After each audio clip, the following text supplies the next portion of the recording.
So you're Dr. Q. We've met before, That we have. and you're the track director this year. Is that right? Yeah. Somehow I got roped into this. So how has that been? How different is this from say Steamfest? It's a good bit different. Well, first of all, Steamfest was just steampunk oriented for 2 days, and it was co-produced with a theater company. Or like say some of the other shows I do, where it's just the club, where we just kind of take care of everything. Whereas in this case, DragonCon, like the fan tracks, all of them, I mean, not just alternate history, a lot of the work's done for you. You don't have to worry about where it's going to be. You don't have to worry about who the guests are.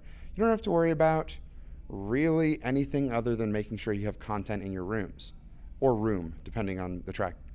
So in one instance, it was a lot less stressful and a lot easier than any of my other jobs.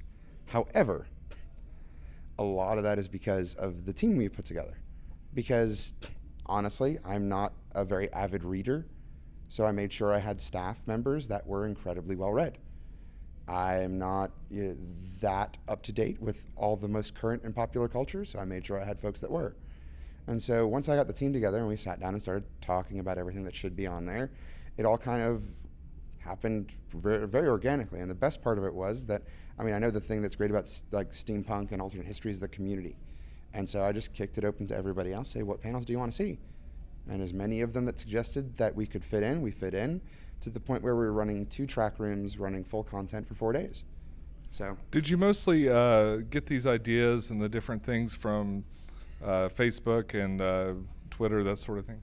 we had an open web form submission so that you can go online and submit a topic. A couple of ideas came from the alternate history track Facebook group, but not just a few, the ones that just fell through the cracks. The bulk majority of them came from the web form submission. So what's next for the Artifice Club? You guys do stuff all year round. Yes, Yeah, we I do. was amazed to find out how much steampunk cool stuff is going on in Atlanta. So tell me about what's next. Well, tonight, because this is Sunday at DragCon. We're on day 3 right now. I don't know when your folks will be seeing this, but tonight we've got the Mechanical Masquerade, which is normally the Artifice Club's annual celebration. So it is our 3rd annual Mechanical Masquerade, and now we're moving it here to DragonCon. And so that's going to be a big event. We're going to have 2 live bands, which would be the Aeronauts, are our opener, and Megan Jean and the KFB, which they were at Steamfest. Mm-hmm. We're going to be closing it up, and we're going to have DJs Emmett Davenport and myself. Whee! Spinning music till the wee hours of dawn. And also we'll have This Way to the Egress kind of helping out with line control, making sure they're entertained while they're waiting. It's the other thing that's different at DragonCon, lines to get into panels for everything.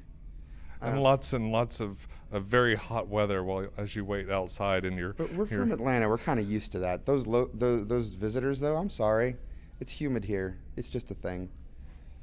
It's better in a few months, but that doesn't do you any good. Sorry. Don't you think that's the worst thing about steampunk is that you're in full formal wear basically all day in the heat? But that's interesting. When you go to other steampunk shows that are outside of this region, you'll see though putting on even more layers. So if you think the southern steampunks kind of wear layers, you should see the amount of leather work and armory and stuff that gets added in the Northeast. A lot of the Midwest folks just have a lot of just extra accoutrements that we wouldn't even think about putting because we know we will die of heat exhaustion if we try it here.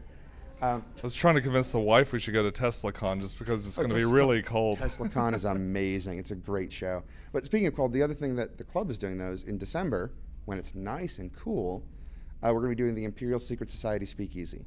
We're bringing in the Emperor of the Red Fork Empire, who lives in Rhode Island. The multiverse is in Rhode Island. It's just a little known fact. And so we're bringing him in to MC. We've got Till Someone Loses an Eye. Christ Lord is the other band, and the David Tyberg Trio, which is a jazz trio that is headed up by David Tyberg of the Extraordinary Contraptions. Oh yes, we've met him many times before too. Oh yes, he's shameless. Well, thank you very much for giving me a few minutes, Dr. Q. It's always anytime. great to talk to you. It's all like talking to you too. You're fun. See you later. Take care.